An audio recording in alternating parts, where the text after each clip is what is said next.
Trump's Iran deadline game, final warning. Then another final warning. The war with Iran started on February 28, 2026, and since then, despot Ghani has used 5 different deadlines to pressure the country into opening the Strait of Hormuz or face total destruction. So let's get this straight. The war with Iran starts.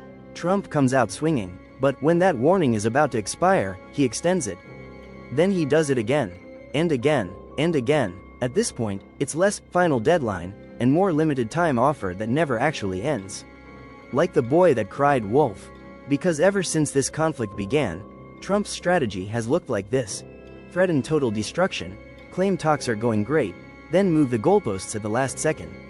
The first major deadline came March 21st, with a dramatic 48-hour ultimatum.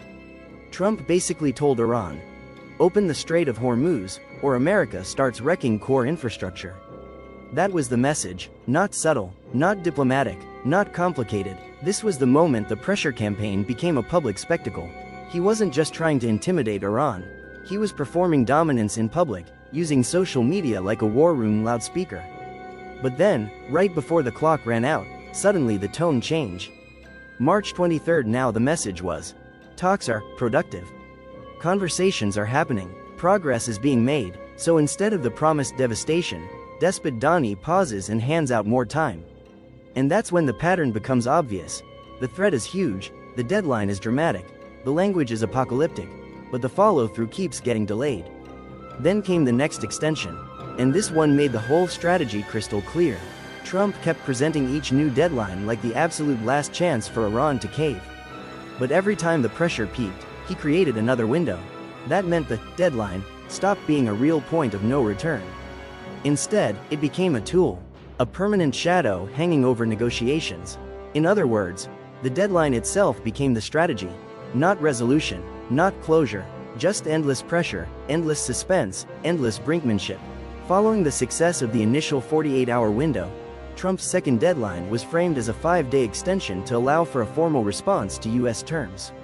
Then came the most explosive warning yet. Trump escalated the rhetoric again and pushed the conflict closer to the edge, before all hell broke loose. That kind of language matters. Because once a leader keeps using doomsday language, every new warning has to be bigger, louder, more dramatic than the last one.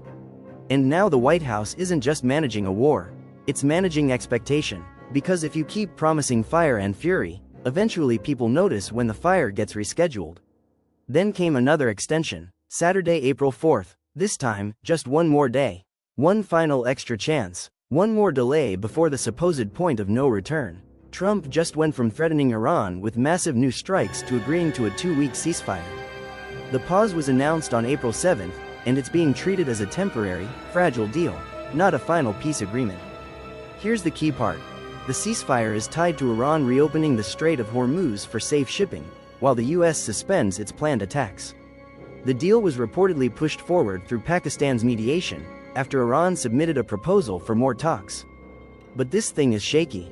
Some reports say attacks have continued in parts of the region, and there's still confusion over whether Lebanon is included or not.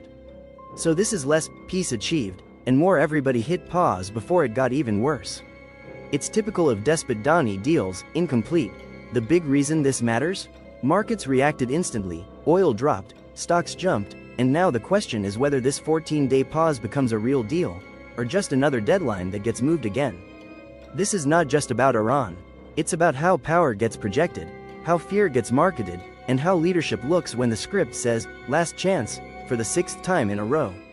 If you want more breakdowns like this, sharp, simple, and without the spin, hit subscribe, drop your take in the comments, and share this with somebody who still believes a final warning means final.